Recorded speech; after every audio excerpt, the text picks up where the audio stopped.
Buenos días con todos. Bueno, antes que nada, muchísimas gracias por su asistencia. Esta es la primera actividad pública que estamos haciendo desde la Asociación Peruana de Periodistas y Comunicadores de la Ciencia, APCiencia. La primera actividad que estamos haciendo relacionada con el tema electoral. Ya en las elecciones pasadas tuvimos nosotros la oportunidad de hacer un ciclo similar, pero con otro estilo, enfocado básicamente en candidatos al Congreso principalmente. Mi nombre es Bruno Ortiz, yo soy presidente de la Asociación Peruana de Periodistas y Comunicadores de la Ciencia de APCiencia. Me acompaña Víctor Román, que también es cofundador y miembro de la asociación.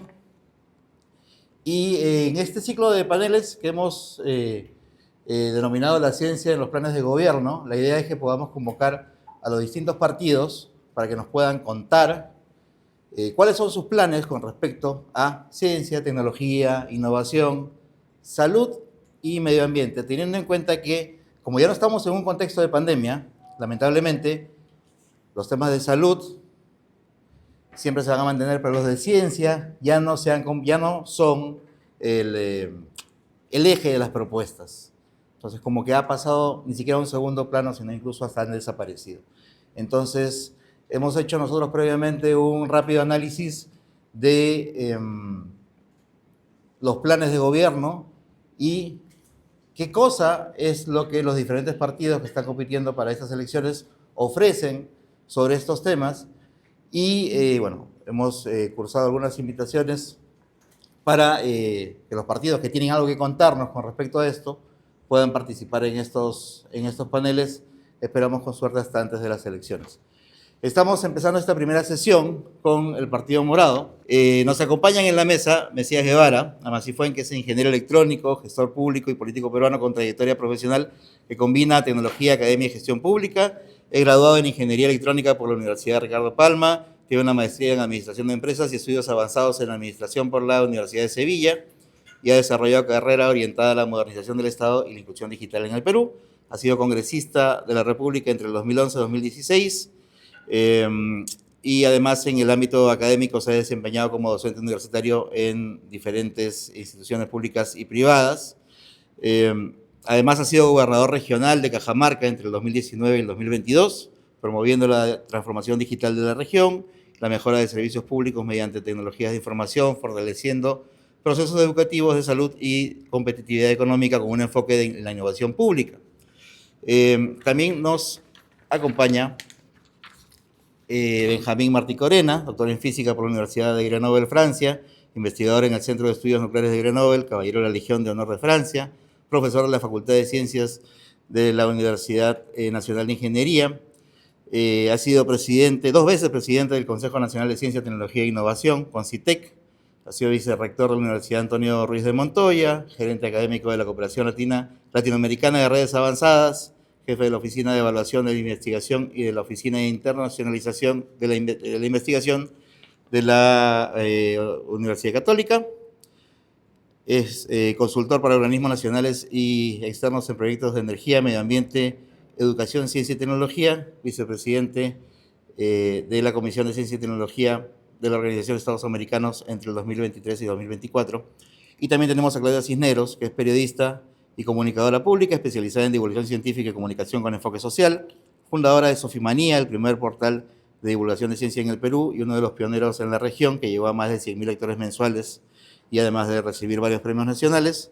Ha dedicado su carrera a acercar el conocimiento científico a la ciudadanía, defendiendo el derecho de la información clara y verificada como base de la democracia. El doctor Martí Corena es candidato al Senado Nacional, Claudia al Parlamento Andino y Mesías Guevara a la presidencia de la República. ¿Cuál va a ser la mecánica de la sesión de hoy? Vamos a empezar con el doctor Martí Corena. Cada uno va a tener hasta un máximo de 15 minutos para poder contarnos desde dónde o desde, a ver, qué cosa es lo que plantean o proponen hacer desde la posición a la que están postulando. Vamos a empezar con el doctor Martí Corena, luego vamos a seguir con Claudia y finalmente acabaremos con el señor Guevara. Así que Nada, muchísimas gracias por estar con nosotros. Después vamos a hacer una ronda de preguntas que sería interesante que fueran justamente para tratar de aclarar un poco más de repente los puntos que nos mencionen durante la sesión. Muchísimas gracias. Doctor, empezamos con usted. Muchas gracias. En primer lugar, quisiera agradecer a AP Ciencia por esta convocatoria que me parece muy interesante porque nos permite a personas que estamos vinculadas a ciencia y tecnología exponer bien ante el país los asuntos centrales, los temas más pertinentes de ciencia y tecnología en el estado actual de la sociedad peruana y además en el territorio de la sociedad peruana y para la población de la sociedad peruana. ¿Por qué digo esto? Porque hay peculiaridades que hacen que la ciencia en un país no tenga por qué ser la misma que en otro país. Y esto lo voy a explicar porque no parece tan lógico como decirlo. Un periodista muy destacado, digamos, muy conservador, además de pensamiento muy conservador, pero muy destacado y con mucha voluntad de apoyar el desarrollo empresarial con tecnología, no mencionaré su nombre, me preguntó hace pocos meses, digamos 3 o 4 meses, me hizo la siguiente pregunta que voy a leer.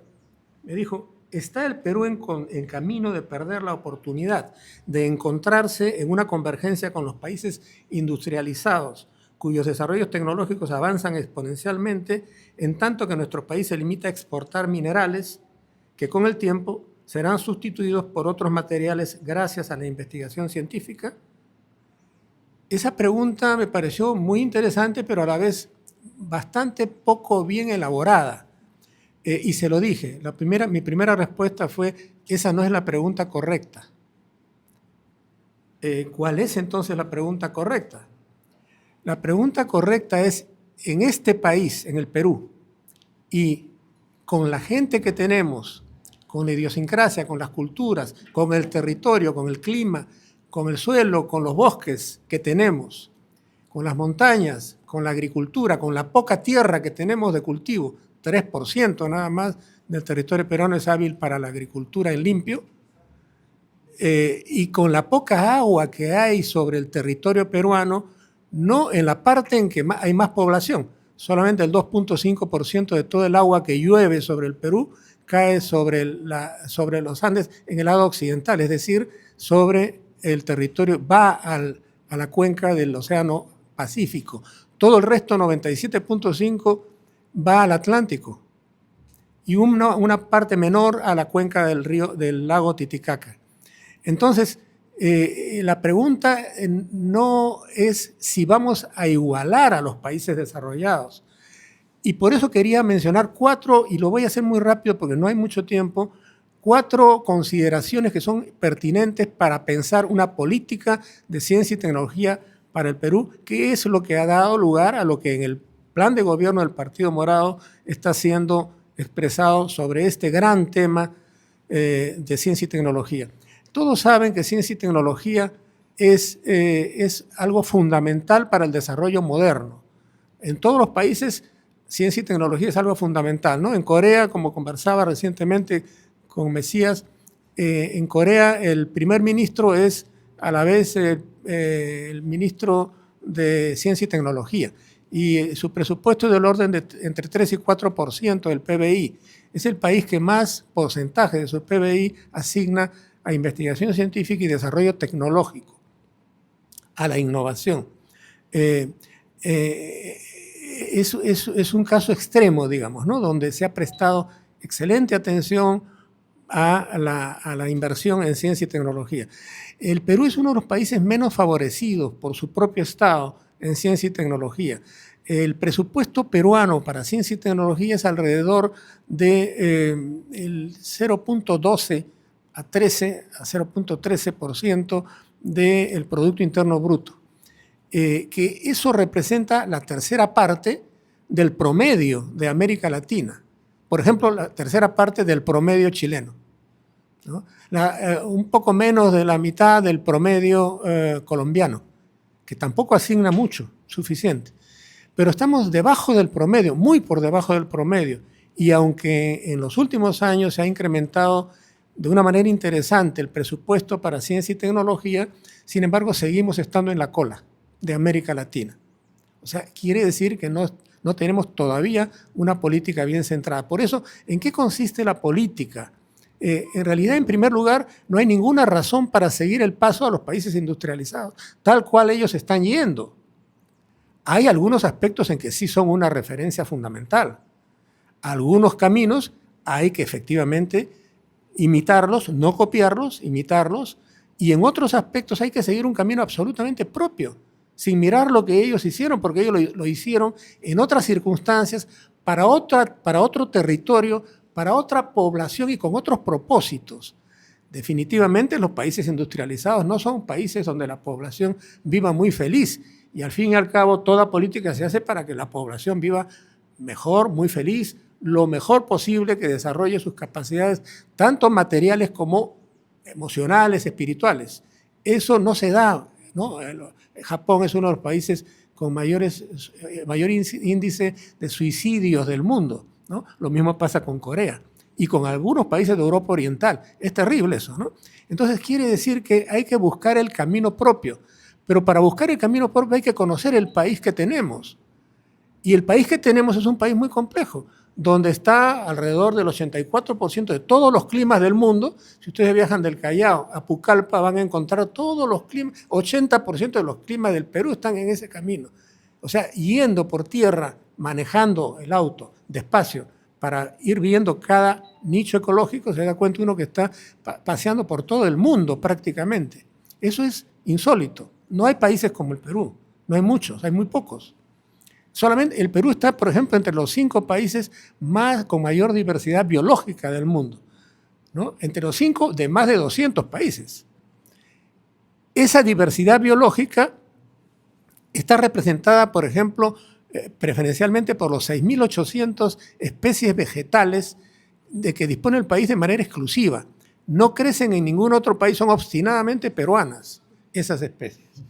Y por otro lado, de esas 6.800 hay más o menos 4.500 que son empleadas, que son utilizadas por la economía nacional, sea que son plantas alimenticias o plantas industriales o plantas condimentarias o plantas ornamentales o plantas, muy importante, plantas de impacto medicinal, con efectos médicos, que sirven para la curación. Y de hecho, más de la mitad de la población peruana se cura con plantas medicinales. Y eso pasa también en México, en China y en Corea. Y esos 3 países que he mencionado respetan escrupulosamente su medicina tradicional. Y sus ciencias están abocadas a investigar por qué esos usos tecnológicos antiguos tienen una vigencia presente. ¿Y por qué sirven para atender dolencias y curar enfermedades? Eso es un asunto que falta en el Perú y hay que hacerlo. Y el plan de gobierno se aplica mucho a ese término. No porque uno quiera volver idílicamente a un pasado supuestamente idílico, no. Simplemente es porque funcionan. Y si funcionan hay que seguir aplicándolas. Que no quiere decir que no dialoguen con las tecnologías modernas, todo lo contrario, tienen que convivir, pero no se puede despreciar, no se puede menospreciar, desdeñar una cultura antigua que todo el mundo maneja, que está presente, que está en la artesanía. Yo he visitado como director académico o gerente académico de la Comunidad Latinoamericana de Redes Avanzadas, he visitado todos los países de América Latina, armando los grupos de investigación entre distintos países. Y allí observé algo sensacional.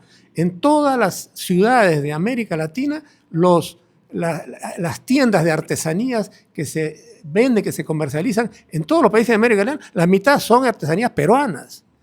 Es decir, nuestro potencial de artesanía es tan fuerte como nuestro potencial en comidas, ¿no? Nuestra riqueza, nuestro orgullo de las comidas, el mismo se puede producir en las artesanías. Y ojo, he escuchado algunas conferencias muy interesantes de expertos que señalan que lo mismo pasa con las danzas y las culturas. La cultura es central en la vida de los países, es fundamental. Entonces, cuando hablamos de desarrollo tecnológico, hay que hablar pensando que tenemos este país, no otro. No podemos hacer la misma ciencia ni desarrollar las mismas tecnologías que en otros países, lo cual no quiere decir que no podemos copiar y sobre todo referenciarnos. Eve Besuri, que era una celebrada analista argentina que después se fue a Venezuela y tuvo que salir por el chavismo, decía algo muy interesante. Nada lleva más rápido al fracaso que aplicar en un país lo que ha tenido éxito en otro. Y yo diría que en el Perú, que es un país tan diverso en climas, en geología, en biología y también en culturas, es indispensable no solamente pensar que lo que funciona bien en una región también funciona bien en la otra. Entonces, cuando uno habla de planes o de políticas para ciencia y tecnología, tiene que pensar en esa enorme diversidad, pero junto con esa enorme diversidad, en las grandes carencias del Perú, que son las que mencioné hace un rato, la escasez de suelo agrícola y de agua donde se le necesita.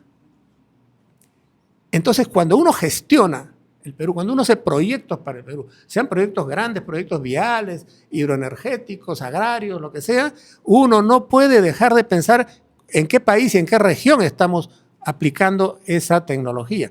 Entonces, hay que administrar como un todo, como una sola cosa, el país sistémicamente, porque tiene ese tipo de complejidades. El medio ambiente tiene mucho que ver y si no cuidamos nuestro medio ambiente, que es lo que está pasando con la minería ilegal en el Perú, si no lo cuidamos, vamos a hacer que las nuevas generaciones nos acusen con toda razón de haberles dejado un país devastado. Ya se está devastando gravemente. Es el momento de cambiar esta tendencia. Eso es un asunto fundamental. Yo creo que me estoy extendiendo mucho. No puedo, lamentablemente, señalar todo lo que es conveniente, pero quisiera señalar que esa convivencia, ese punto es fundamental, esa convivencia entre tecnologías modernas, disruptivas, nanotecnologías, inteligencia artificial, biotecnologías y, por supuesto, tecnologías de información y comunicación, que es un punto central de nuestro plan de gobierno.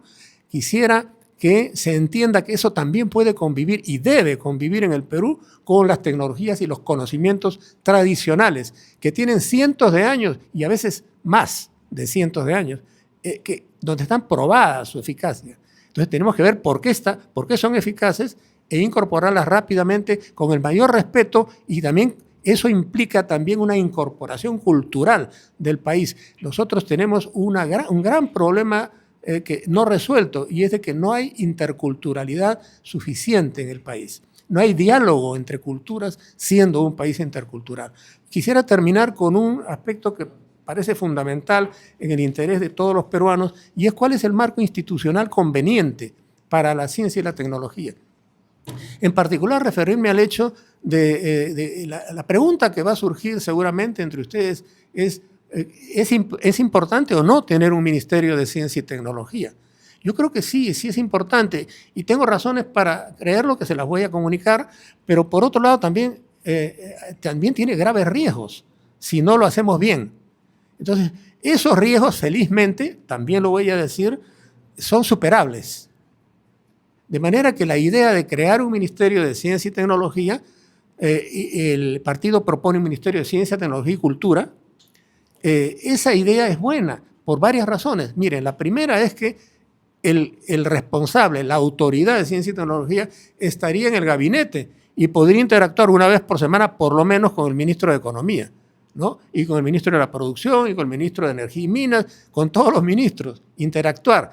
La otra cosa es que yo he sido presidente de Concitec durante 9 años en total y tocaba todas las puertas y me abrían, de cada 10 puertas me abrían 2 o 3.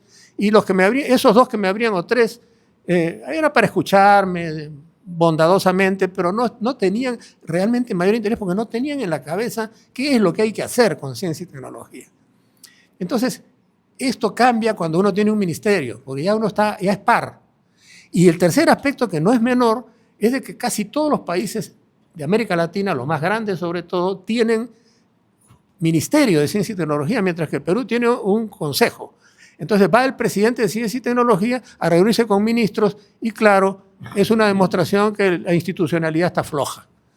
Eso no pasa en Europa. En Europa más bien casi todos los países lo que tienen es un consejo, un Concitec. Claro, un gran Concitec, no lo que tenemos acá. Entonces, esa es la situación. Es porque para poder dialogar de la mejor manera con los países vecinos, porque hoy las relaciones internacionales de la ciencia y la tecnología son vitales. No podemos imaginar al Perú, construir el Perú, que es lo que pretendemos, si no tenemos vínculos internacionales. De hecho, mi paso tanto por la Red Clara, armando grupos de investigación entre todos los países de América Latina y de estos con Europa, esa experiencia y otras en el mismo CONCITEC me han permitido entender claramente la importancia que tienen los vínculos internacionales. Se crece mucho, no solamente porque se consigue fondos, recursos para trabajar en conjunto, sino porque además se logra visiones distintas, visiones que son fundamentales. La tragedia del mundo hoy, la pérdida de civilización del mundo hoy día se debe a que no se ha tenido en cuenta para nada la cultura. Es decir, lo que la gente siente, cómo percibe la gente digamos, la incursión de determinadas tecnologías, ¿no? Se piensa que la felicidad está en el teléfono celular y en todos estos modelos. Y la gente está absorta en eso, y en realidad, ciertamente, hay que hacer cosas mejores porque el ser humano es mucho más que un usuario de tecnología. Entonces, esto me parece fundamental tenerlo en cuenta. Es positivo crear un ministerio. ¿Por qué es negativo si no se hace bien, como pretendió hacerse durante el gobierno del señor Castillo? Pretendió hacerse en 24 días. Un proyecto de ley se hizo en 24 días, elaborado por una sola persona y conestado, creo que es la palabra correcta, por 7 personas, entre los cuales estaba yo, por supuesto. Yo me negué a aceptar ese proyecto, hecho en 24 días por una sola persona que no había consultado con nadie, no había consultado con quienes hacen investigación, con los empresarios que usan la tecnología, con el Estado que también usa la tecnología y la promueve. No habían consultado con nadie, simplemente habían dicho, esto es nuestra verdad y acá está, esto es lo que hay que hacer. ¿Y saben lo que había hecho? Algo gravísimo. No solamente que no habían consultado con nadie, a Chile le tomó 2 años pensar su ministerio, 2 años intensos, y lo logró finalmente. A Colombia le tomó 5 años. Vamos a suponer que nos parecemos más a Chile que a Colombia, y el hecho es de que aquí necesitaríamos también no menos de 1 año, y yo diría 2, para armar un buen ministerio de ciencia, tecnología y cultura. Eso es indispensable. ¿Por qué? Porque un ministro, porque claro, si es un ministerio va a tener un ministro. Los ministros generalmente no son los mejores, los que piensan mejor, son los agentes más bien políticos. Los que piensan mejor suelen ser los viceministros. Pero los ministros en el Perú cambian pues cada 6, 8 meses, 10 meses. Y entonces quiere decir que el ministro va a elegir a sus nuevos 2 viceministros porque no le gusta trabajar con los anteriores, y esto cada uno de ellos a cada uno de los órganos de línea, va a cambiarlos. Ese desarreglo institucional se va a trasladar de la política a las agentes que hacen investigación, sea en los institutos públicos o privados de investigación, en las empresas o en las universidades. No se van a poder desarrollar bien. Y el otro, eso se llama, eso el BID le llama el riesgo dinámico, ¿no? Está tipificado. Y el otro concepto que también está tipificado y es gravísimo, es de que llega un ministro y como no ignora mucho, a pesar de que puede tener un grado muy alto y muy merecido, no estoy diciendo que no, pero no sabe gestionar. Ojo, esto es importantísimo. Ese ministro va a decir, bueno, pero ¿por qué le dan tanta importancia al uso del agua o del suelo? ¿No? Estamos bien en eso, ¿por qué no lo mandamos más bien a los bosques? Y se le ocurre que son los bosques lo que hay que defender y manda todo el dinero para allá. Eso no lo puede decidir un ministro. El ministerio lo que debe dar, y en cualquier país del mundo, en el Perú también, eso es cierto, el ministerio lo que da es la normativa. Esta es la política, aplíquenla. ¿Y a quién se la da? A una agencia que es independiente del ministro, está adscrita al ministerio, pero no responde a lo que el ministro le diga, porque lo que le dan a la agencia es la política. Chile tiene una agencia, ¿no? La ANIT. Y por supuesto no se hubiera imaginado en Chile tener un ministerio si no había una agencia independiente. Es decir, que podría seguirse llamando Concitec, por ejemplo, ya que el nombre es tan reconocido actualmente.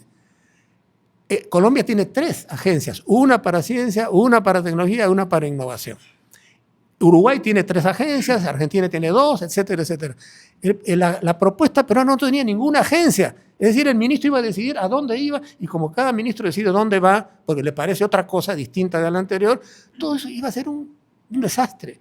Eso es lo que se quería probar. Entonces, esos riesgos se pueden evitar si la cosa no entra como una locura, si entra como un propósito de construir un país. La ciencia y tecnología sirven para construir el país. Eso no era posible con esa propuesta. Y me puse totalmente, incluso me llamaron al Consejo de Ministros cuando ya estaba la señora Boluarte y efectivamente reiteré que no, que eso no podía aprobarse. Pero había dicho antes y quedó constancia de eso en la comisión donde se trabajó esta propuesta totalmente irregular y falta de respeto con el país. Yo sí creo que hay que crear un ministerio. No todos lo creen, ¿no? De hecho, hay muchos políticos que piensan que no hay que repetir eso. Yo creo que sí. Estamos ahora en condición de hacerlo. Hay posibilidad, pero hay que hacerlo bien. Y en general todo debemos hacerlo bien. Y eso creo que es lo que representa el posible gobierno de Mesías. Hacer las cosas bien, porque se quiere al país, porque ese ha sido nuestro propósito toda la vida, construir un país mejor para todos. Gracias. Bueno, primero que nada, muchísimas gracias a todos los presentes, todas y todos.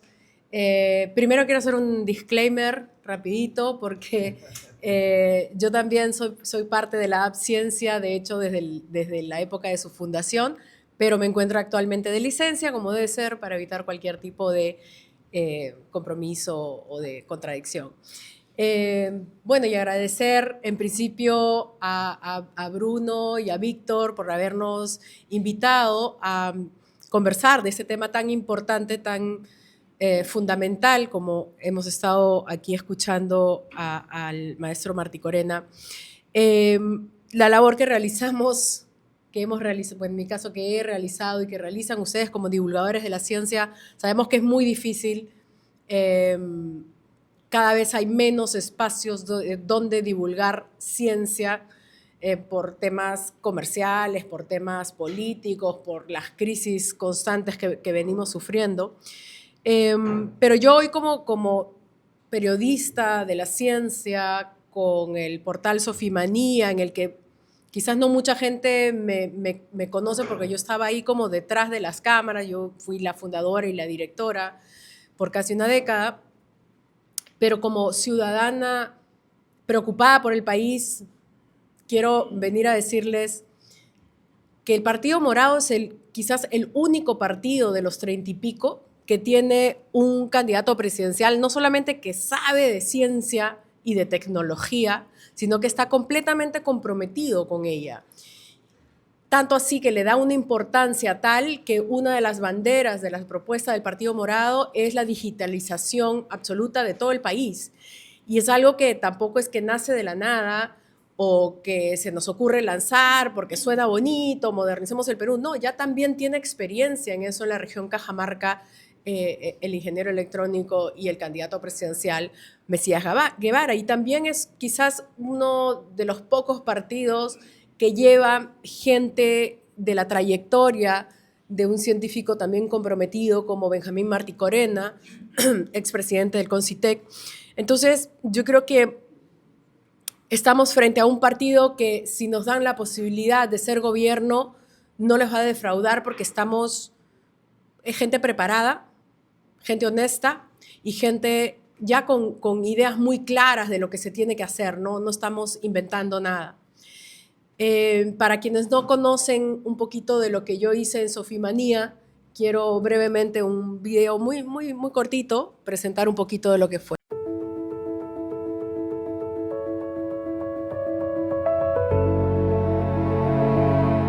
Todo en el universo está conectado. Esto me dijo un día mi padre cuando yo tenía apenas 8 años y se quedó grabado en mi memoria. Más tarde en la universidad conocí la cosmología la historia del origen y evolución de nuestro universo. Y quedé fascinada y me prometí que compartiría con todo el mundo estas ideas. ¿De qué estamos hechos? ¿Cómo hemos llegado hasta aquí? ¿Y hacia dónde vamos en esta nave espacial que es nuestro planeta Tierra?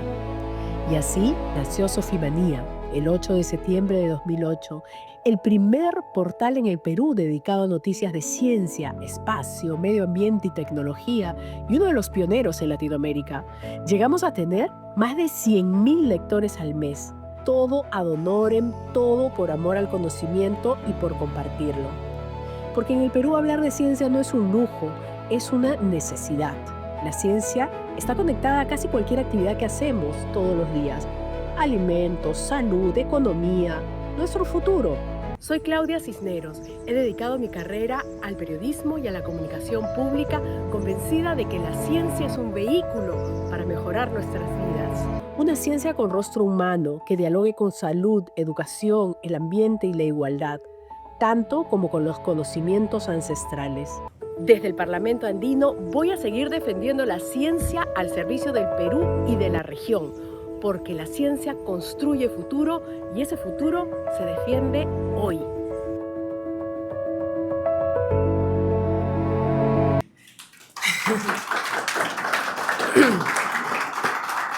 Bueno, muchas gracias. Brevemente presentando mi experiencia en comunicación de ciencia, pero también lo que pienso hacer con esto si llego al Parlamento Andino.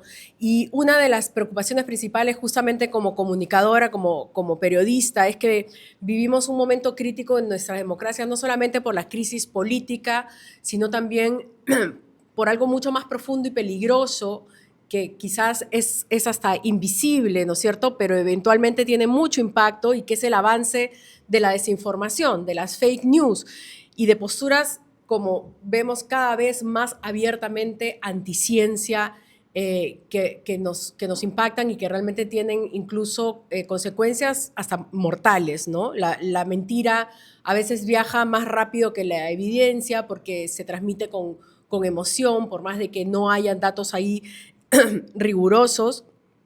Hay un negacionismo a muchos niveles, desde el tema climático, científico, sanitario, antivacunas, cosas con las que estamos conviviendo hoy en día.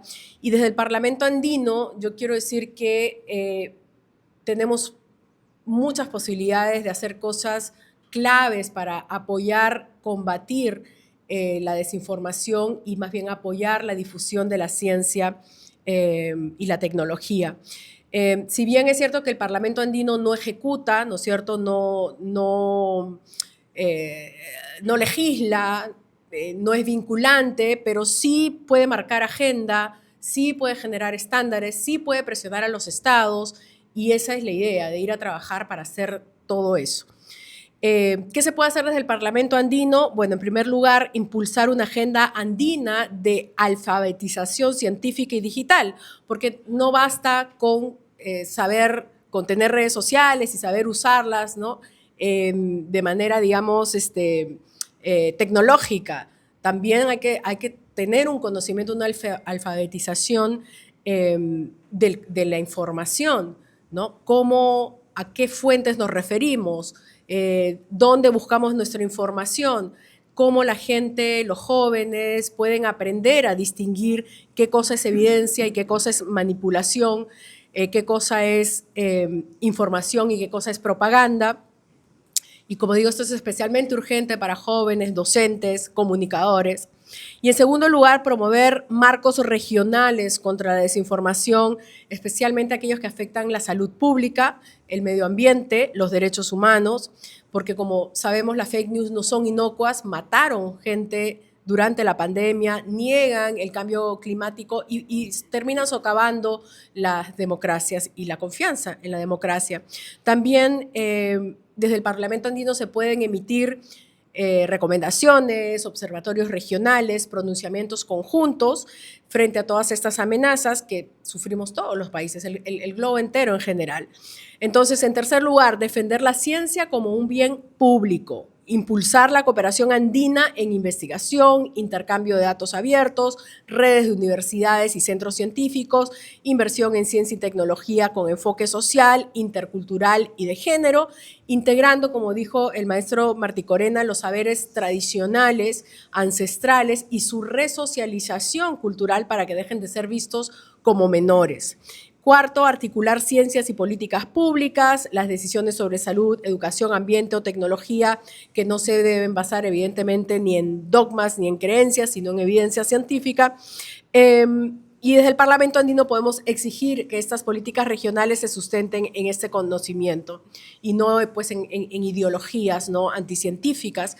2 puntos más y acabo. Desde el Parlamento andino también queremos promover foros, conversatorios regionales, permanentes, entre periodistas científicos, entre comunicadores de la ciencia y decisores públicos, espacios donde se puedan discutir las buenas prácticas, donde se puedan compartir herramientas contra la desinformación y se puedan también coordinar respuestas regionales ad hoc a cada país.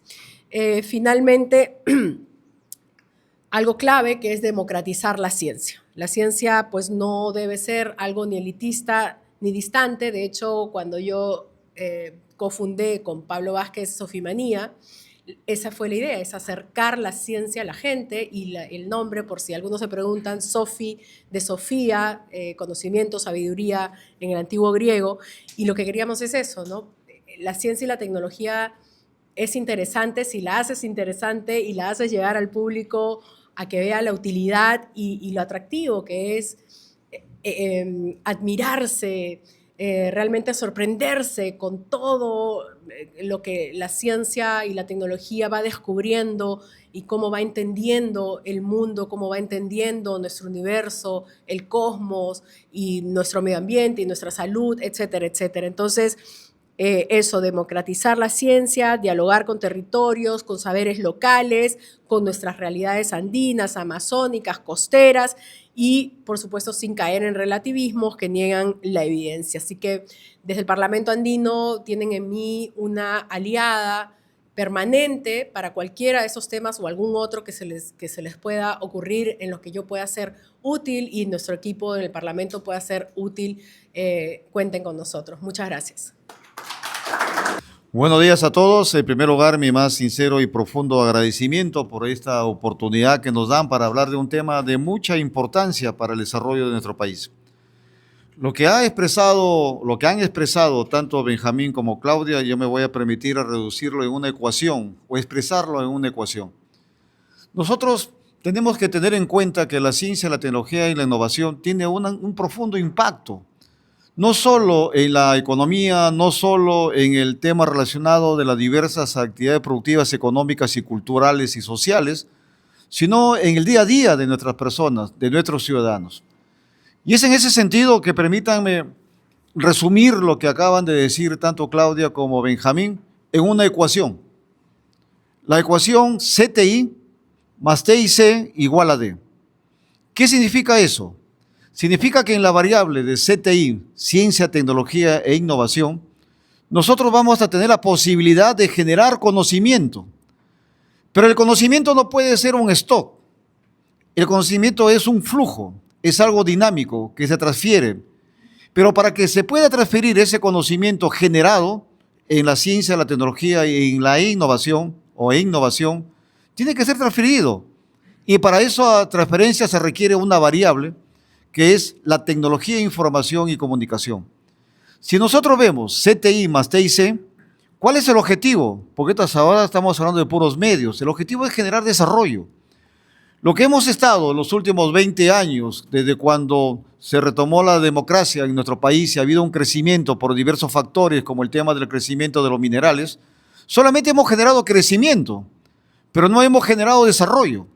Es por eso que nosotros dentro del Partido Morado, con nuestras propuestas, como bien se ha expresado de manera transversal, a lo largo y ancho de todo nuestro plan de gobierno, expresamos con mucha claridad la innovación y la ciencia y la tecnología. ¿Con qué objetivo? De generar desarrollo. Ahora, regresemos a la primera variable. En la primera variable donde está la generación del conocimiento, vamos a encontrar a diversas instancias, diversas instituciones, que incluso tienen que ser radicalmente transformadas y espectacularmente con una reingeniería. ¿A quiénes me refiero? En primer lugar me refiero a las universidades. Las universidades no pueden seguir siendo como actualmente se están gestionando y manejando. La universidad tiene que ser transformada de manera radical y espectacular. Y es ahí que nosotros pensamos de que, por ejemplo, fíjense que hay una lógica dominante que desarrollaron los doctores Prajalá y Betis, donde ellos decían, la lógica dominante dice, si yo sé lo que tengo que cambiar, ¿por qué no cambio? Las universidades sí saben en dónde tiene que cambiar, pero no cambian, y no cambian porque existe la lógica dominante. Y ahí surgen dos variables, dos temas, dos cuestionamientos. En primer lugar, tenemos que desarrollar la curva del desaprendizaje, pero así como nosotros desarrollamos la curva del desaprendizaje para luego formular un nuevo aprendizaje. Miren el gran desafío que tenemos que hacer. Ustedes recordarán a Arquímedes, que dijo Arquímedes, dame un punto y moveré el mundo. En este caso nosotros necesitamos decir, dame un punto de apoyo y moveré la ciencia y la tecnología en nuestro país.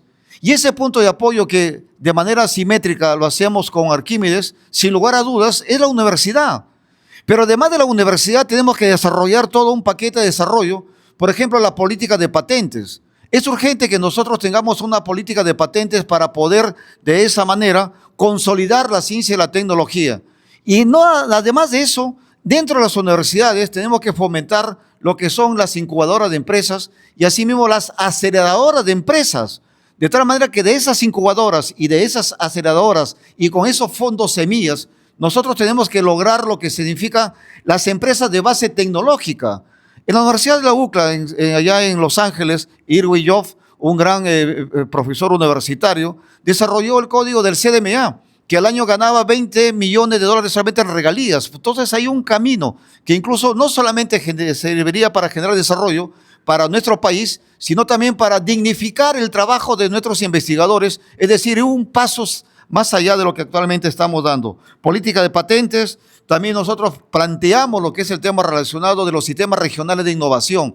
Es importantísimo que nosotros desarrollemos de manera descentralizada la investigación y desarrollo. Generamos conocimiento con la ciencia, la tecnología y la innovación. Ahora, ese flujo, como dije, no es un estote del conocimiento, tenemos que transferirlo a lo que son las diversas actividades productivas, económicas y culturales. Y ahí entra en otro medio, la otra variable que significa la fibra óptica, que significa el tema satelital, las redes de banda ancha. Por ejemplo, nosotros en estos momentos en nuestro país tenemos algo que está a medias. Cuando yo fui congresista de la República, impulsé la ley de banda ancha y dentro de esta ley de banda ancha habían dos redes adicionales a la red dorsal. Estaba la red nacional del Estado, que lo cual hasta ahora no se implementa. Ha pasado ya de que se impulsó la ley o se hizo la ley cerca de 13, 14 años, pero sin embargo no se ha hecho ni un centímetro para avanzar en esa consolidación de la red nacional del Estado, lo cual significaría conectar de manera vertical y horizontal a todas las instituciones de nuestro país. Pero además de eso hay otra red, la Red Nacional de Investigación Educativa, que lo que hablaba muy bien Benjamín, las redes académicas avanzadas. Aquí en el Perú ha habido experiencia como la RAP, la Red Académica Peruana, en la cual yo también tuve el honor de participar en su concepción, en su gestión, pero no hubo el éxito esperado. Por lo tanto, desde la ley se está la Red Nacional de Investigación Educativa, algo que está en el limbo, algo que se le encargó a Concitec, algo que se le encargó también, pero lo que pasa es que la decisión política de la más alta magistratura hasta ahora no se consolida. Entonces es importante que nosotros tengamos en cuenta la tecnología de información y comunicación, como reitero, con el objetivo de manera de generar desarrollo para nuestro país. Es importante que recordemos, generar conocimiento, transferir conocimiento, pero para generar desarrollo. Y ese desarrollo, ¿cómo se establece? A través de un gobierno abierto, de un gobierno digital.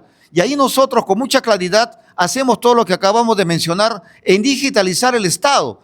Claro que para muchos me dicen, Mesías, pero tienes que hablar de manera más concreta, más aterrizada. Claro que lo estamos haciendo y lo vamos a seguir haciendo. Por ejemplo, el gobierno digital. ¿Para qué es importante tener un gobierno digital? Es importante tener un gobierno digital con el objetivo claro de que nosotros tengamos la posibilidad de tener un gobierno que sea eficaz, que sea transparente. Y ahí hay muchas soluciones disruptivas que tenemos que aplicar, como el blockchain, la inteligencia artificial, el big data, lo cual nos va a ayudar a gestionar y a hacer más efectiva y transparente la gestión pública y la transparencia. Y por otro lado, un gobierno abierto. en la que nosotros democraticemos la participación de la ciudadanía. ¿Qué es lo que nosotros debemos luchar contra la corrupción sin lugar a dudas? La transparencia, y la transparencia se hace con vigilancia ciudadana. Y esa vigilancia ciudadana se hace con la participación plena de todos y cada uno de la población. Nosotros planteamos que a través del celular o a través de otro instrumento, una tablet, una computadora, nosotros planteamos poder poner el poder en las manos del ciudadano, de tal manera que nos pueda vigilar, que pueda hacer una fiscalización muy estrecha, más allá de la Contraloría, más allá del Congreso de la República, que están totalmente infiltrados por las bandas criminales y de corrupción. Hay partidos políticos que miran al Estado como un botín, y la manera como evitar que sigan viéndolo como un botín y saquen provecho es utilizar lo que es la transformación digital, la gran revolución digital que nosotros tenemos que consolidar. Ahora, este gobierno digital, como lo acabo de expresar, sustenta 3 pilares fundamentales. Uno, lo que es la transformación digital productiva, donde ahí nosotros tenemos que desarrollar lo que llamamos la industria de la mente. Nosotros sí tenemos la capacidad a través de los jóvenes, de las universidades, por ejemplo, desarrollar plataformas de pago, desarrollar aplicativos, desarrollar diversos temas que pueden servir en una cadena de valor internacional de supply o suministro de lo que significa la industria de la mente, es decir, el desarrollo del software. Pero además de eso, fíjense que es importante que entendamos, cuando hablamos de esa gran transformación digital productiva, hacer lo que significa la agricultura de precisión. Utilizar la agricultura de precisión para tal manera que elevar la productividad y asimismo también proteger a la agricultura de lo que significa el tema relacionado del cambio climático. Por otro lado, el turismo. Por otro lado, el tema relacionado de la pesca. En este momento nuestra pesca está siendo depredada y no tenemos la capacidad ni la mínima reacción para poder cuidar a nuestro histórico mar, el mar de Grau, que lo cual para nosotros, así como los argentinos tuvieron o tienen sus pampas, el Perú tiene su mar, y sin embargo no estamos integrando a nuestro mar dentro de un plan estratégico de desarrollo nacional, no solamente a nivel de que significa de recursos naturales, sino también en una cadena alimenticia que pueda ayudar a luchar contra la inseguridad alimentaria. El otro pilar, el desarrollo social digital. Ahí encontramos elementos fundamentales como que es salud y educación. En salud, por ejemplo, las historias clínicas electrónicas. Nosotros consideramos que es urgentísimo que digitalicemos los hospitales, de tal manera ver como un ERP o verlo simplemente como si una gestión integral desde el manejo de la caja, el manejo de lo que significa la farmacia, radiología, las consultas y de manera integral manejar un hospital a través de la parte digital, la telesalud, la telemedicina, pero algo muy importante, que eso se puede verificar de manera rápida. Cuando uno pide una cita, por ejemplo, a un hospital X, tienes que pedir cita con mucha anticipación. A veces te dan la cita después que has fallecido, eso no puede ser. Entonces ahí nosotros tenemos que impulsar lo que significa las citas digitales o las citas electrónicas para que de esa manera, de manera rápida, podamos tener una cita. Eso hay que implementarlo, nosotros ya lo hemos hecho. En mi caso lo hice en la región de Cajamarca, específicamente en Jaén. Hay una experiencia sólida y concreta donde la plataforma informática allá en Jaén lo desarrolló un equipo bajo el liderazgo de una brillante directora como fue la doctora Bolívar Jo, que es de servir. Ahora es una plataforma que incluso se la ha puesto a disposición de todo el Estado. Fíjense que esa plataforma ha sido desarrollada por jóvenes profesionales de allá de la región norte del Perú, lo cual está al servicio de todo el pueblo peruano. Por lo tanto, es fácil. ¿Qué es lo que hace falta? Simplemente le hace falta lo que es la voluntad. Y por supuesto está el tema relacionado de lo que es educación, la teleeducación. Por ejemplo, hay algo que afecta e impacta demasiado grave en la población peruana, de manera muy directa en el tema relacionado con la mujer y sobre todo en las zonas rurales, donde ahí impacta de manera dramática el analfabetismo. Nosotros con el BID, por ejemplo, teníamos un programa que ellos tenían para enseñar a leer a los niños. Nosotros decimos, oye, ese programa hay que aplicarlo para alfabetizar a las mujeres sobre todo, porque es muy dramático. Yo le he visto cómo una madre que es analfabeta se siente frustrada, se siente, ¿qué les digo?, con una autoestima bastante bajo cuando su niño o su niña vienen para que le enseñen a una tarea, ella no le puede enseñar. Entonces ahí viene la frustración de una madre, de una mujer, que en lo personal considero injusto que a una mujer se le esté dejando sin la posibilidad, si siquiera participar en la formación de sus hijos, y de ella también, por supuesto. Y por otro lado, el tema de seguridad ciudadana. Ahora muchos hablamos. Por ejemplo, nosotros no planteamos llevar chuchupes para luchar contra la criminalidad. Nosotros sí queremos saber lo que es el tema relacionado con el uso intensivo de la tecnología de información y comunicación. ¿Qué queremos nosotros ahí? Aplicar lo que es el tema de la inteligencia artificial, pero con orden y utilizando la tecnología digital. Eso es que hay que explicar lo que significa el reconocimiento facial para interconectarlo con la Interpol, para interconectarlo con una policía altamente especializada. Pero no solamente quedamos ahí. La tercera variable que es fundamental en estos momentos que muy poco se está hablando o se está negando, que es el tema de lo que es el cambio climático. Ahí nosotros consideramos que es urgente y necesario que también utilicemos las TIC, el nivel satelital, para monitorear a nuestros bosques, a nuestros ríos, a nuestro mar. Y sin ir muy lejos, acá mismo en Lima Metropolitana, por ejemplo, el CO2, el ruido, que ustedes que vayan a Bancay, si que no salen con dolor de cabeza, les felicito. Y si no salen con el pulmón lleno de humo, les felicito. Porque sin embargo es dramático lo que se vive en el centro de Lima y por eso muchos viven estresados. Y es lógico que estén estresados con ese ruido que están ahí permanentemente. Por lo tanto, imagínense que el ruido, el humo, todos esos temas hay que controlarlos a través del uso intensivo de la tecnología, información y comunicación. Estos tres pilares que le acabo de manifestar, ¿para qué sirven? Para mejorar la calidad de los servicios públicos. ¿A favor de quién? De la población. Por eso es importante que todo el pueblo peruano entendamos, y es reto del Partido Morado de manera particular, porque somos los únicos partidos que entendemos ese tema. ¿Y saben por qué? Porque para nosotros no es una moda. Para nosotros no es una palabra que suena bonito, mira, transformación digital, mira que inteligencia artificial. No, para nosotros es nuestra vida. Benjamín Martí Corena ha sido mi profesor de Física 3 en la universidad y un destacado y gran profesor universitario al que yo tengo un gran respeto porque ha sido mi maestro.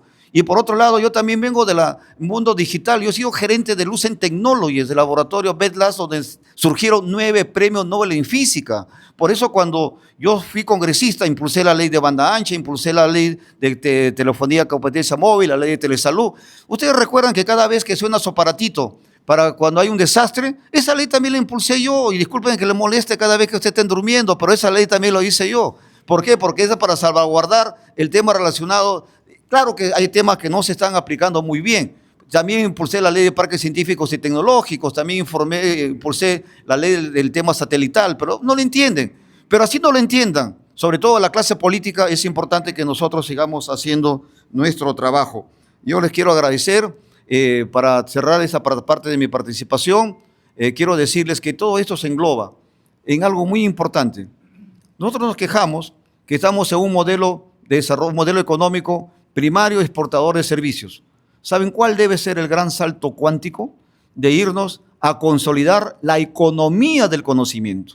Una economía del conocimiento que sea sostenible, que se sustente, que no solo dependa, o que no dependa, mejor dicho, de la variación del flujo de los materiales a nivel internacional. Que se sustente en el conocimiento, que sea sostenible y que eso repercuta a favor de todos los peruanos. Los minerales cambian de precio de acuerdo a los commodities, pero sin embargo el conocimiento que generemos nos va a dar esa sostenibilidad y sobre todo, con mucha responsabilidad, sobre todo con bastante transparencia, hacer que el desarrollo llegue a todos los peruanos, sin distingo de condición económica, sin distingo de condición social, religiosa. Los peruanos nos merecemos tener una oportunidad para salir adelante y los peruanos somos capaces de así hacerlo. Y para terminar, decirles que los peruanos honestos somos muchos más que los deshonestos. No permitamos que esa minoría deshonesta nos arrebate nuestra patria. Muchísimas gracias.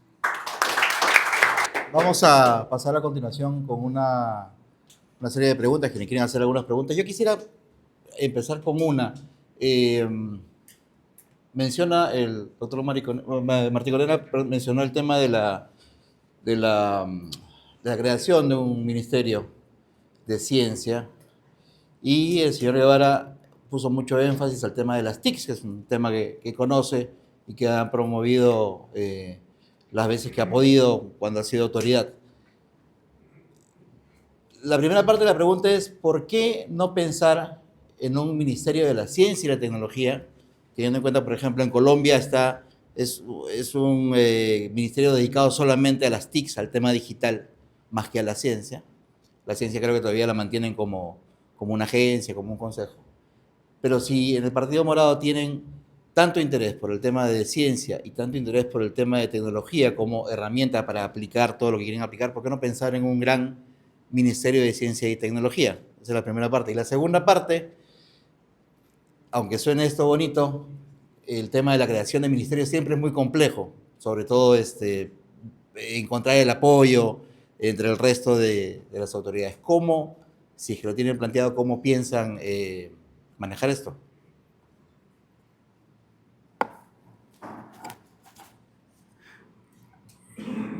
Bueno, eso es lo que hemos planteado. Eso es lo que está puesto además en el documento del plan de gobierno, que es un documento, si ustedes lo ven, muy bien estructurado y pasa revista sobre todos los grandes temas nacionales. Y en realidad, como la ciencia es una práctica transversal, ciencia y tecnología son transversales. Hay ciencia y tecnología para el transporte público, hay ciencia y tecnología para la salud, hay para todo, para la educación, para todo, para la defensa, para todo. Y por esa razón es de que cuando uno crea un ministerio, está creando un sector en realidad. Tiene que haber lo que se llama un consejo multiministerial. En realidad ese consejo existe en la ley, todavía no ha sido derogado. Sería bueno no derogarlo. Es decir, el supuesto nuevo ministro de Ciencia y Tecnología preside un comité de 10 u 11 ministerios, aquellos que tienen mucho más que ver con ciencia y tecnología. O sea, el que existe un Ministerio de Ciencia y Tecnología no significa que es la única entidad del Estado que se va a dedicar a promover y a la ciencia y tecnología, porque cada sector está obligado a hacerlo. Cada sector está, digamos, su éxito, el éxito de cualquier programa está determinado por el empeño que pongan en ciencia y tecnología. Quiere decir que no es que un ministerio pueda inhibirse y decir, no, eso es un asunto que corresponde al Ministerio de Ciencia y Tecnología. No, no hay tal cosa. Por eso es que tiene que haber una comisión interministerial que haga esa función y que dé la política, que defina la política. Porque uno puede decir, pero esa agencia de la que usted ha hablado, ¿es tan libre? No, no es tan libre. Es libre a partir de que le dicen, esta es la política. Estas son las prioridades. Y eso se lo dicen los 12 o 13 ministerios. Los demás también pueden decirlo. También intervienen los empresarios, intervienen las unidades, todos opinan. Una vez que se define la política, el Ministerio de Ciencia y Tecnología le debe decir a las agencias, a la agencia probablemente sea solo una, esta es la política, síganla. Y el ministerio tiene que confirmar, verificar en cualquier momento que se le ocurra si están siguiéndose las pautas de política, pero no puede determinar cuáles van a ser las aplicaciones, ni cómo son las convocatorias, ni a quién hay que beneficiar. Eso tiene que ser libre. La seriedad del trabajo consiste en que la asignación de recursos se haga de una manera tan limpia que nadie pueda dudar, aunque no gane un concurso, que nadie pueda dudar de que, bueno, no he ganado porque no era de los mejores, y termina eso. Felizmente, hasta hace unos 7, 8 años, de cada 10 proyectos que se presentaban para ser financiados en el CONCITEC, solamente uno ganaba. Cuando yo terminé mi gestión, 3 ganan de 10. Pero eso todavía es poco, porque en cada 10 proyectos hemos llegado a la conclusión de que hay por lo menos 50 o 60% que merecen ser apoyados, que son buenos. Entonces hay que ver todo eso. Significa que hay que traer más dinero, pero el procedimiento de selección, eso es lo que cuenta. Tiene que ser limpio en extremo. Nadie puede dudar de que haya una elección de los mejores proyectos, aun si no hubiera ganado. Ese es el punto crítico. Y eso se ha logrado. Pero lo que no hay es suficiente economía. Y ahora incluso ha comenzado a entrar la corrupción. En las universidades hay una serie de universidades que promueven la investigación científica bamba. Es decir, firmo un artículo que no es mío, pero que alguien me invitó, me dijo, oye, ¿no quieres aparecer como coautor?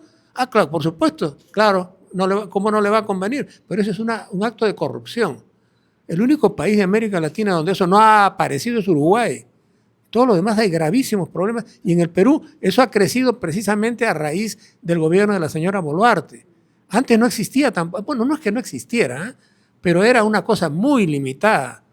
Eso existe fuertemente y se ha acelerado a partir del Congreso corrupto, porque el Congreso lo que está haciendo es autorizar cualquier mecanismo y ahora aparece, por ejemplo, en la nueva evaluación de la SUNEDU, una universidad de un político conocido, aparece como en el sexto o séptimo lugar del ranking, cuando es la peor universidad que podamos imaginar.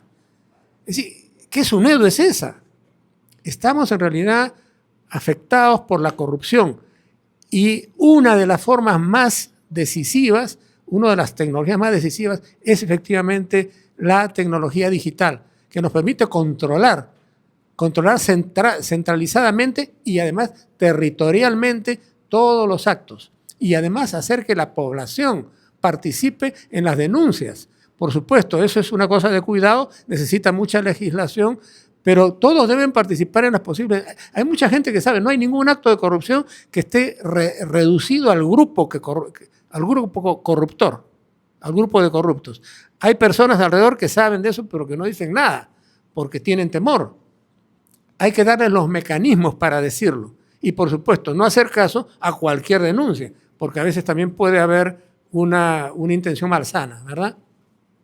Entonces, todo eso hay que organizarlo. Y para eso es la ingeniería digital. Para eso es la digitalización. Y para muchas cosas más. Incluso para seleccionar. El método, esas son las dos condiciones de calidad. El control de a quién se asignan los recursos tiene que ser absolutamente estricto, y también quién evalúa la calidad de los proyectos, ¿no? Lo que hicimos fue traer al CONCITEC un modelo que habíamos probado en una universidad privada y lo trajimos el modelo. Hay más o menos en este momento 2.500 evaluadores del CONCITEC que evalúan todos los proyectos que llegan. ¿Quiénes son esos evaluadores? Naturalmente no podría traer a una persona de la UNI para que sea evaluador, porque probablemente tenga más predisposición a darle más ventaja a alguno de sus amigos, o de San Marcos, de cualquier universidad. No, la inmensa mayoría de los 2.500 son investigadores de alto nivel que están en otros países, pueden ser peruanos o extranjeros. La mayoría son extranjeros, ¿no? Y de los países vecinos hay un buen número, de México hay muchos, de España hay muchos también, de Brasil, de Argentina, pero hay también de Japón. En arqueología, los japoneses mueren por la arqueología peruana, entonces sus evaluadores son muy buenos para nosotros. Y así, todo eso está manejado de la mejor manera. Ninguno de esos 2.500 es un improvisado, todos son científicos que trabajan como evaluadores para revistas de muy alto nivel, si no, no se les elige. Y naturalmente para tener 2.500 ha sido necesario escribirles y pedirles a 10.000 o 15.000 para que 2.500 acepten finalmente, porque tienen algún tipo de vínculo con el país. O sea, la calidad de la evaluación es decisiva y la asignación de recursos es la mejor respuesta para que el MEF diga, sí, esto se está reproduciendo. En el primer programa del Banco Interamericano de Desarrollo, un préstamo del banco que logramos, era de algo así como 34 millones de dólares, eso fue en el 2007, y eso lo dirigió Francisco Sagasti, porque nosotros le propusimos al entonces primer ministro, que era ya del gobierno aprista, que Sagasti fuera el que manejaba ese fondo, y naturalmente hubo un consejo directivo de primer nivel. Eso permitió dar un salto cualitativo importante, ¿no? Eso ha sido un momento crítico. Después de eso, la evaluación que hizo el Banco Interamericano de Desarrollo con un argentino muy famoso, que es Carlos Aveledo, hizo una evaluación de cuánto había ganado el Estado peruano con ese préstamo del BID. Por cada dólar invertido por el gobierno peruano, se había ganado 4.8 dólares. Es decir, el Estado se dio cuenta, esto es negocio. Claro que es negocio. Es un gran negocio, porque la calidad de la investigación peruana es buena. Ahora, ¿investigar qué? Mesías ha hecho hincapié sobre algo muy importante. Tenemos que conocer el país en el que vivimos. El mar peruano, él mencionó al mar.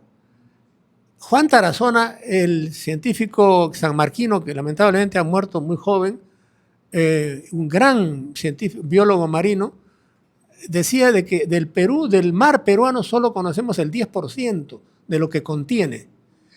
El 10%. Y así lo estamos sobreexplotando, sin saber cómo son las dinámicas tróficas, la dinámica de las poblaciones de los animales y de las plantas y de los microorganismos que hay en el mar. No lo conocemos, sino el 10%. Entonces hay que poner énfasis, si queremos hablar del mar de Grau, hay que poner énfasis en la biología, en toda su extensión. Tenemos que conocer la totalidad del mar para poder usarlo respetuosamente y bien, ¿no? Francis Bacon en los años, hace 500 años decía, la misión de la ingeniería y de la ciencia es dominar a la naturaleza respetándola. En realidad ahora sabemos que tampoco hay que dominarla, ¿no? Pero entonces parecía cierto, porque la naturaleza se reproducía sola y no pasaba nada, porque la población era 20 veces menor que la actual. Ahora sí pasa todo porque hay un montón de industria, malogramos el mar, malogramos los acuíferos, el aire, las tierras, la tierra de cultivo, de la que casi no tenemos tierra de cultivo. Entonces todo eso es ciencia. O sea, la ciencia no es para especular, es para resolver problemas, es para tener el mejor escenario y de ahí decir eso. Por supuesto, tiene mucho interés también formar el espíritu de la gente. Por eso lo que decía Claudia, de formar el espíritu, de formar nuevos ciudadanos, buenos ciudadanos, es tener conocimiento de qué pasa en el universo, no solamente en el mundo. Uno dirá, ¿por qué Fermilab? El Instituto de Chicago, que es el más grande instituto del mundo, el más grande laboratorio del mundo. ¿Por qué se dedica a estudiar sobre todo la radiación que llega del centro de la galaxia? ¿Para qué nos sirve eso? Bueno, sepan ustedes que eso nos lleva a la frontera industrial. Cuando queremos ser novedosos, innovadores en la industria, tenemos que estudiar esa interacción de esa radiación que tiene una intensidad que no podemos reproducir en la Tierra, esa intensidad con la materia. Toda la medicina moderna se funda en la interacción de la radiación con la materia, toda. Diagnóstico y terapia. Cáncer, diabetes, todas las enfermedades se curan de esa manera. O sea, si no conocemos eso, y por eso de los 50 egresados del Fermilab peruanos, de los 50, solamente 3 se dedican ahora a la astrofísica y son brillantes astrofísicos. Uno de ellos llegó a ser incluso director de Fermilab. Se llama Pierre Odone, un ex estudiante de la Universidad de Ingeniería. Los otros 47, ¿dónde están? Bueno, 3 de ellos son los que manejan todas las finanzas del Interbank. ¿Por qué todas las finanzas? ¿Qué tiene que ver la astrofísica con eso? Bueno, es que la astrofísica es la parte de la investigación científica que se refiere al manejo de grandes masas de datos, enormes masas de datos. Entonces ellos manejan eso. Otros están en el Instituto Nacional de Estadística y son los que movilizan toda la información. Otros están en la medicina. La mayor parte están en la medicina, puesto que la terapia necesita de terapia y diagnóstico de enfermedades, necesitan de ese conocimiento. Y ellos manejan esa data, manejan la interacción radiación-materia. Todo, miren, las tomografías, los rayos X, la resonancia magnética nuclear, cualquier método se refiere a ese conocimiento que se está adquiriendo en el Fermilab y en laboratorios que hay acá, en San Marcos, en la UNI, en la Católica, etc. Creo que me he extendido excesivamente. Gracias. Gracias.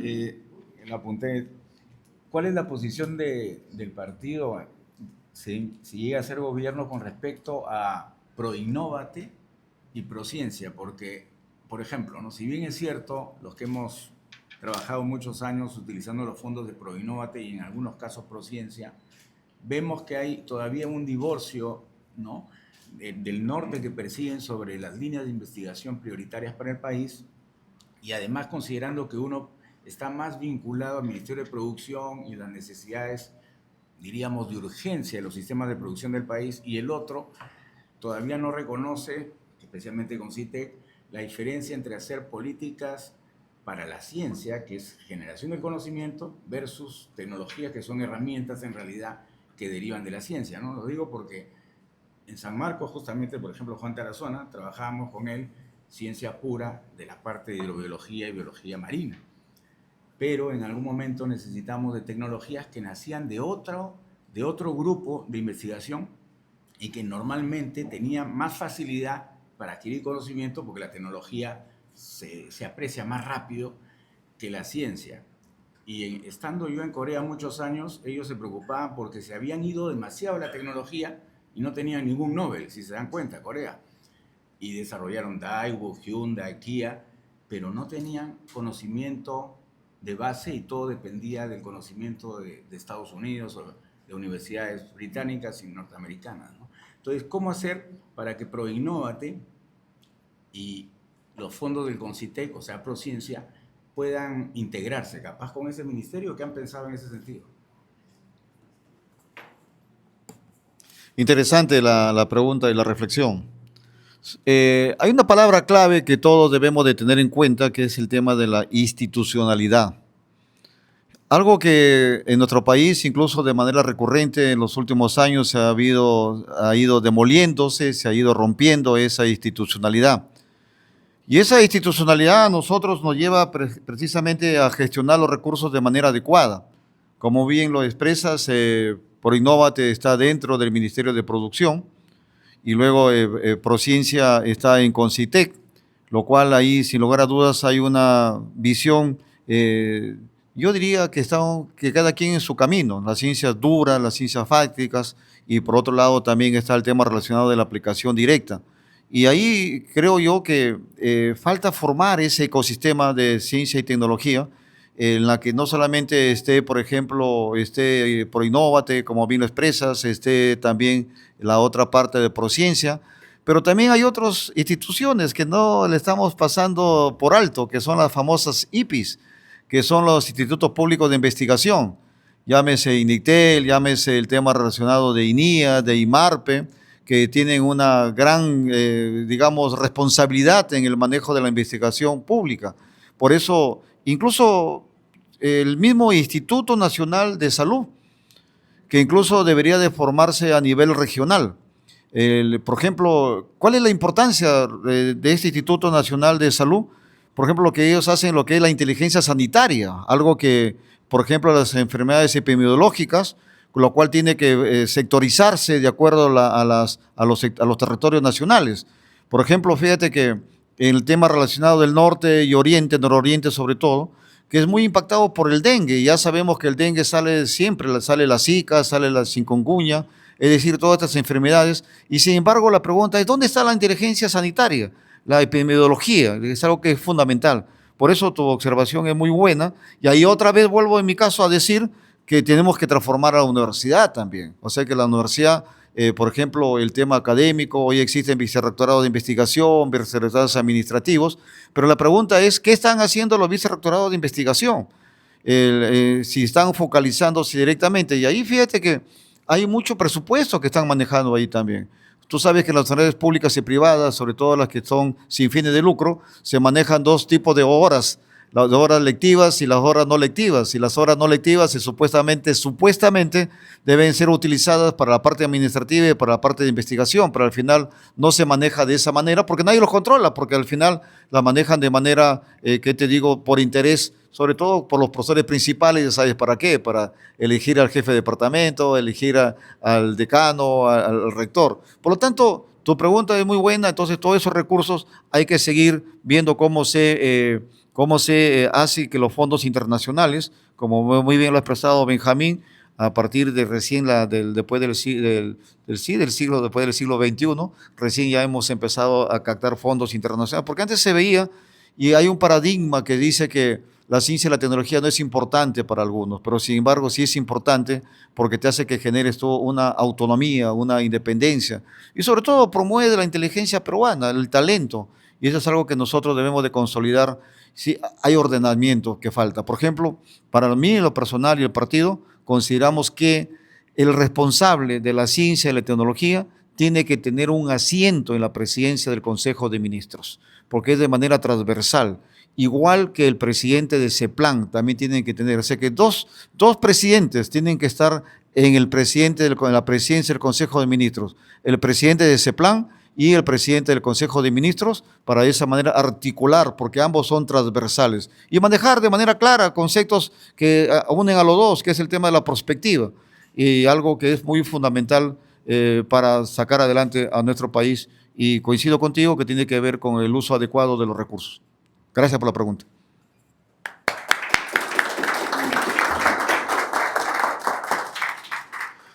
¿Qué tal? Buenas tardes, bienvenidos nuevamente. Mi nombre es Víctor Román, soy parte de la Asociación Apreciencia, que es organizadora.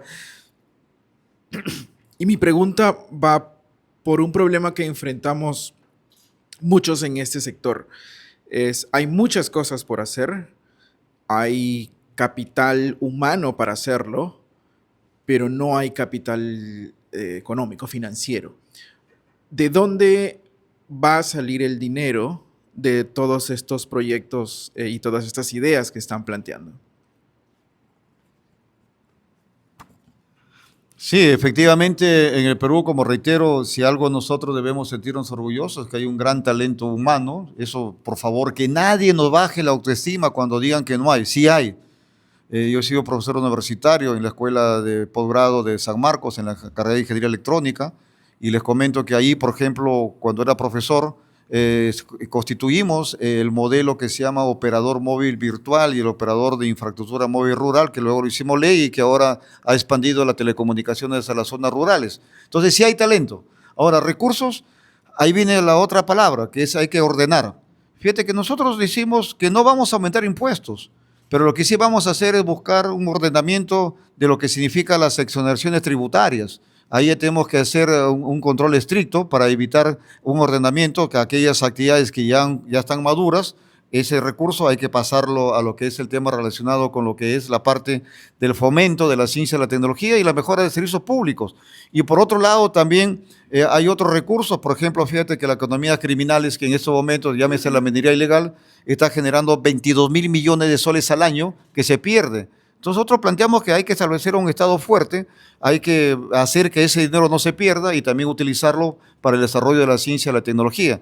Y por otro lado, que ya lo expresó también Benjamín y Claudia, expresaron ambos, de que falta una profunda convicción en lo que significa el uso de el desarrollo tanto de la tecnología, información y comunicación como de la ciencia y la tecnología. Mientras no haya ese convencimiento, no vamos a poder. Fíjate que si nosotros revisamos, claro, en estos momentos el 0.12% del PBI está destinado directamente a la ciencia y la tecnología. Pero sin embargo, si nosotros escudriñamos más, vamos a encontrar que hay más dinero. Yo fui en la Comisión del Presupuesto de la República, hicimos un análisis de todo el dinero que llega por diversos factores. Por ejemplo, ya dije, llega a través de las IPIs y llega a través de los gobiernos regionales, poco, para las universidades llega a través de lo que significa las universidades públicas, también llega. Entonces no se está manejando de manera adecuada. Por eso otra vez la palabra es la institucionalidad. Hay un ente rector que sea exigente, que haga cumplir las normas y, por ejemplo, que todos los procesos de investigación tengan resultados concretos y que sean medibles en el tiempo. Por lo tanto, si hay recursos, falta manejarlos de manera adecuada. Gracias. Preocupación, y la preocupación es de que hace un mes el Ministerio de Economía y Finanzas nos decía de que tenemos en estos momentos una crisis de financiamiento de varios proyectos que ya se ha iniciado con un pequeño porcentaje de inicio a esos proyectos y que ya no teníamos para el 2026 el financiamiento para poder solventarlos. Es decir, en estos momentos estamos en esa crisis de proyectos. No hay financiamiento y seguimos generando, salida de recursos o gasto fiscal con dinero y con mucho financiamiento. Eso va a tener consecuencias futuras. Milei en Argentina propuso para esto deshacerse de muchos ministerios y uno de los que mató ha sido su Ministerio de Ciencia y Tecnología y lo ha puesto en estos momentos como una subsecretaría sin presupuesto alguno, perjudicando, por ejemplo, al Instituto Nacional de Tecnología Industrial, el INTI, al Instituto Nacional de Tecnología Agropecuaria, el INTA, que digamos eran los elementos técnicos con los que Perú tenía cierta colaboración por intercambio de laboratorios para estandarización de ISOs, en el tema LANAR, etc. Entonces, la pregunta va, ellos plantean y dicen, se cierra esto porque la ciencia y la tecnología es para el sector privado y si es que quiere avanzar, que vaya por ese lado y que ellos inviertan. Entonces, ¿cuál es la importancia y el rol que tiene el Estado en esta situación? Es un poco la reflexión que se me viene y la preocupación. Gracias. Okay. Usted ha dicho varias palabras claves y la que me permite, por favor, ver el tema. La primera palabra clave que usted acaba de decir es el tema de la palabra decisión. Hay que tener mucho cuidado cuando se toman ciertas decisiones porque ahí tenemos que manejar el tema de la incertidumbre. Porque lo que hoy tú decides tiene un impacto directo en los próximos años. Yo le voy a recordar algo. En el año 1985, un presidente grandilocuente planteó eliminar 3 cursos. Planteó eliminar el curso de educación cívica, el curso de educación física y el curso de religión. El curso de religión no le permitió a la iglesia que lo elimine, pero sin embargo el curso de educación física ya sabemos, cívica, ya saben lo que hoy estamos viviendo. Una sociedad sin valores, sin cortesía. Antes recuerdo que nos enseñaban la coactividad entre el derecho y lo que significa el deber, esa coactividad. Por lo tanto, hay que tener mucho cuidado con lo que se decide. Y la otro tema, cuando eliminaron el curso de educación física, fíjense que hasta ese entonces nosotros íbamos a los mundiales, porque luego ya había competencia de alto nivel. Por lo tanto, es importante lo que usted acaba de decir, la palabra decisión, que hay que tener bastante cuidado. Y lo otro es el tema que también usted ha hablado de reducción que ha hecho Milei. Fíjense que nosotros consideramos que la transformación pública tiene que hacerse, pero para hacer que el Estado esté presente, no ausente como actualmente está.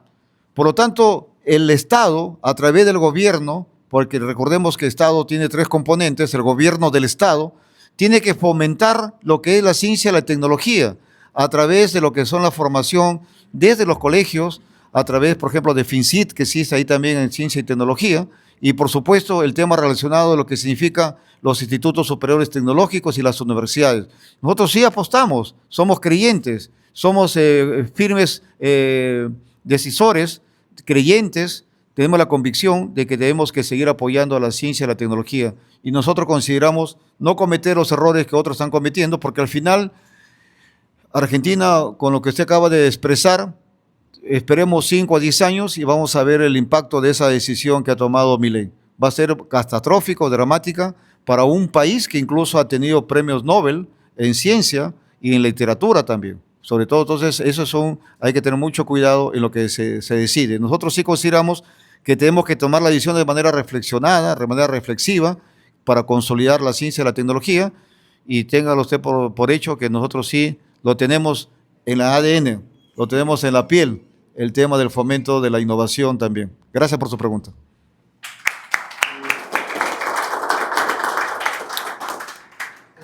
Antes que nada, agradecer nuevamente a AP Ciencia porque es muy interesante ver en una discusión electoral el poder que tiene ahora la ciencia y sin embargo no tenemos todavía la difusión de los medios masivos, ¿no?, sobre las propuestas de ciencia de los partidos que en este momento buscan dirigir al país. Considerando que ahora la economía del conocimiento prácticamente define el poder y desarrollo autónomo de los países, ¿no? Porque crecer es diferente a desarrollarse, muy bien lo especificó usted, señor Mesías. La pregunta es, ¿qué hacemos con aquellos que son inventores, no académicos, pero que hacen uso de la ciencia de manera empírica e incluso de la tecnología? Y me refiero al gran poder que tiene, por ejemplo, la PYME y MIPE, que en base a la ciencia y tecnología ha desarrollado una oferta de servicios. Por ejemplo, la Avenida Argentina tiene a Coprom, un hangar donde está Siemens, está Festo, están H. Brown Boveri, compañías muy potentes en electrónica, los sistemas de comunicación también, y muchas universidades terminan trabajando sus proyectos de investigación ayudados por estas personas, ¿no? Entonces, ¿cómo hacer desde el CONCITEC o la entidad que ustedes proponen, que es el Ministerio de Ciencia, para integrar también a esta gente empírica que nace con capacidades propias o habilidades para hacer ciencia y tecnología aplicada desde talleres y no necesariamente son académicos?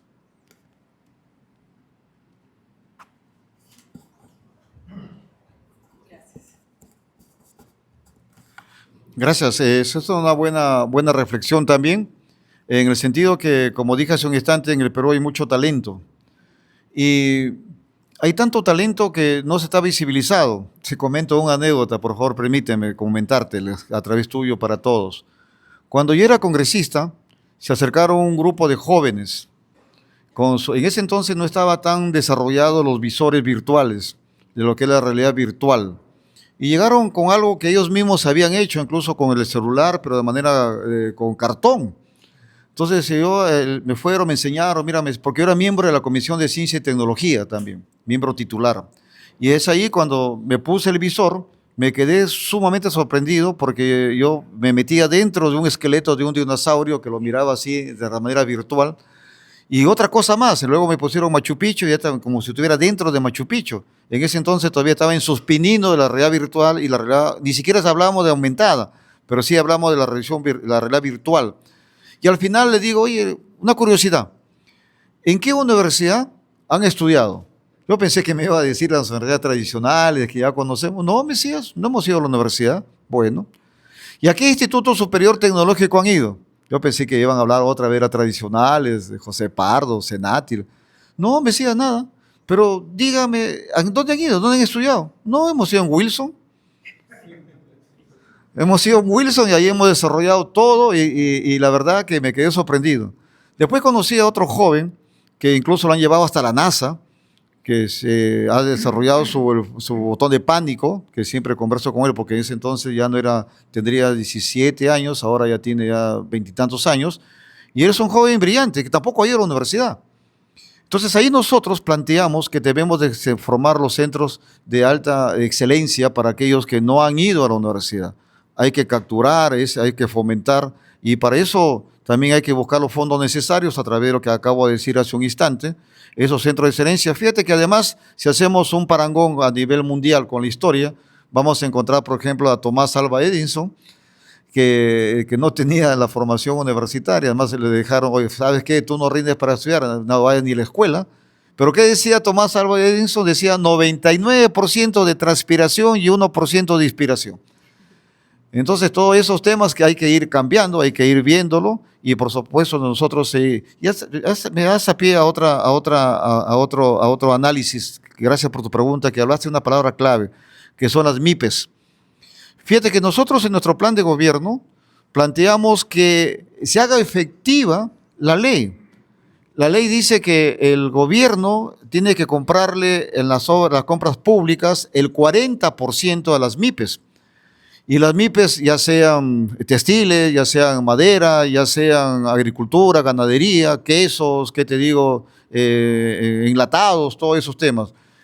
¿Sabes cuánto mueve? Si nosotros haríamos cumplir ese 40%, que sí lo vamos a hacer cumplir cuando seamos gobierno, va a mover cerca de 15.000 millones de soles puesto a las MIPES.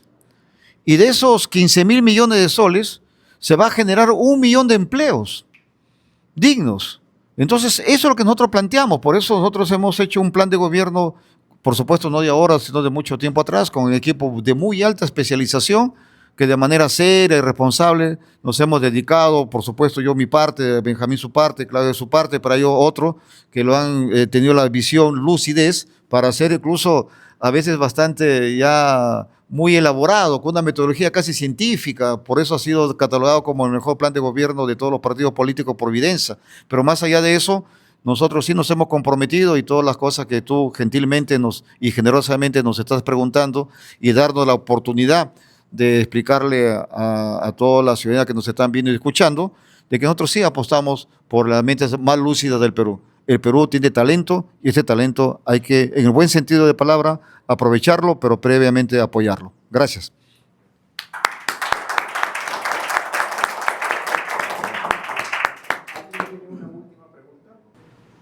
¿Qué tal?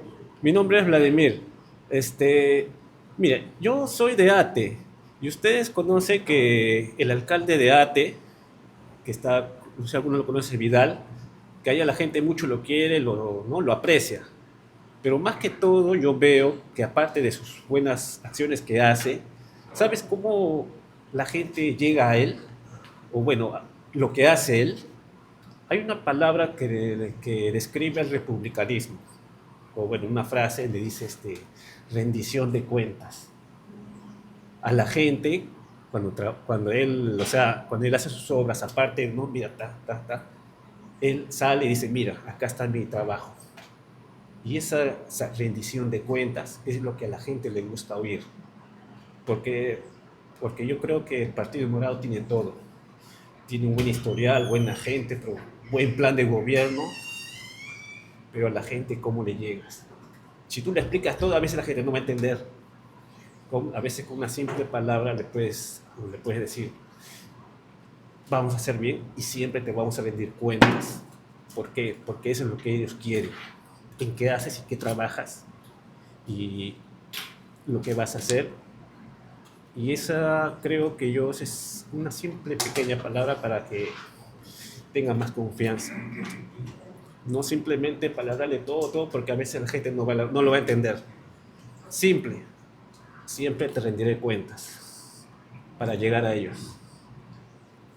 Nada más. Muchas gracias por tu pregunta o por tu comentario, más bien tu aporte.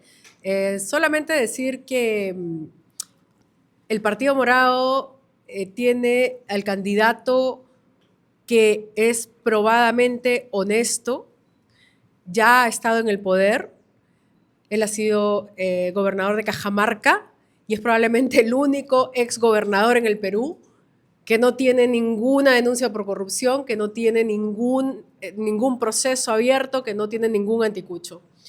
Y eso hay que celebrarlo.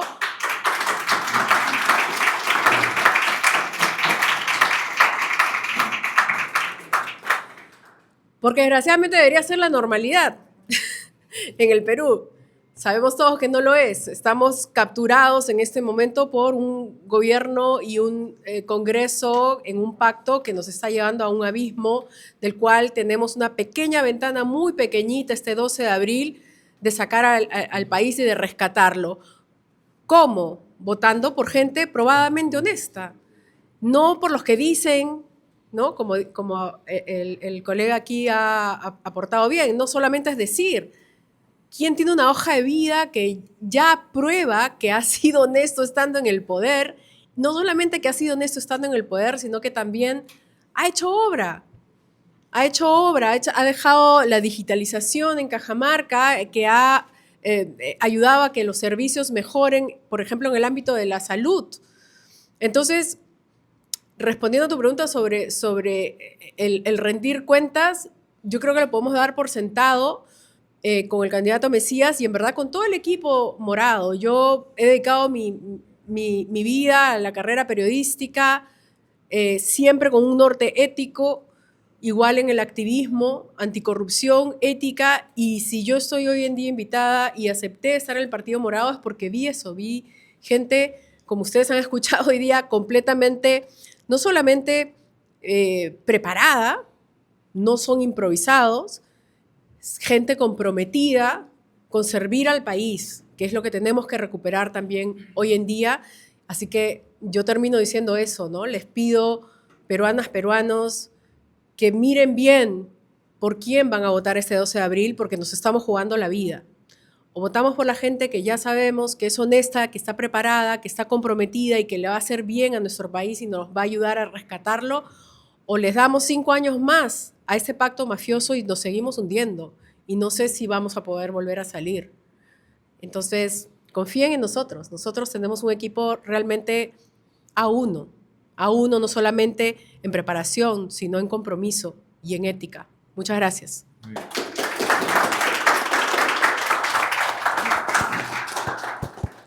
Bueno, eso ha sido todo de nuestra parte. Agradecemos la presencia del doctor Martí Corena, del señor Mesías Guevara, de la señora Claudia Cisneros y de todos ustedes por interesarse en la ciencia y la tecnología, que sin eso, como se ha venido diciendo, no vamos a salir del subdesarrollo y no vamos a poder convertirnos en un país con más desarrollo. Muchas gracias.